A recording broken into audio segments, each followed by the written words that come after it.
এই তুমি দাঁড়াও, বলো বিজ্ঞান কাকে বলে? স্যার, বিজ্ঞান শব্দটাকে ভাঙলে পাওয়া যায় বিগ জ্ঞান, তার মানে হচ্ছে বড় জ্ঞান। সো বড় জ্ঞানকেই বিজ্ঞান বলে। না, তোমাকে দিয়ে হবে না। এই তুমি দাঁড়াও, বলো পৃথিবী আর চাঁদের মধ্যবর্তী দূরত্ব কত? Sir, 4 bench. 4 বেঞ্চ মানে? স্যার, 4 বেঞ্চ আগে আপনার মেয়ে বসে আছে। আপনার মেয়ে হচ্ছে চাঁদ, আর আমি আপনার মেয়ের পৃথিবী। দোস্ত, এসব বলিস না, গুনাহ হবে। স্যার, এখানে আমার একটা কোশ্চেন ছিল, মানুষ যদি চাঁদে বসবাস শুরু করে তাহলে তারা কি দেখে ঈদ পালন করবে?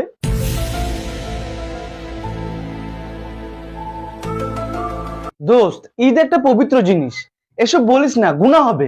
স্যার, এখানে আমারও একটা কোশ্চেন আছে, পৃথিবীতে থাকা মানুষরা চাঁদকে দেখিয়ে বলে ওই যে দেখো চাঁদ মামা, তার মানে পৃথিবী হচ্ছে চাঁদের বোন আর চাঁদ হচ্ছে পৃথিবীর ভাই।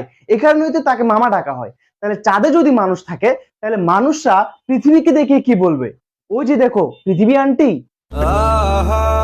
দোস্ত, এসব বলিস না, গুনাহ হবে। তো একটু আগে তুই বলছিলি স্যারের মেয়ে চাঁদ আর তুই পৃথিবী, তাহলে কি তোরা ভাই বোন?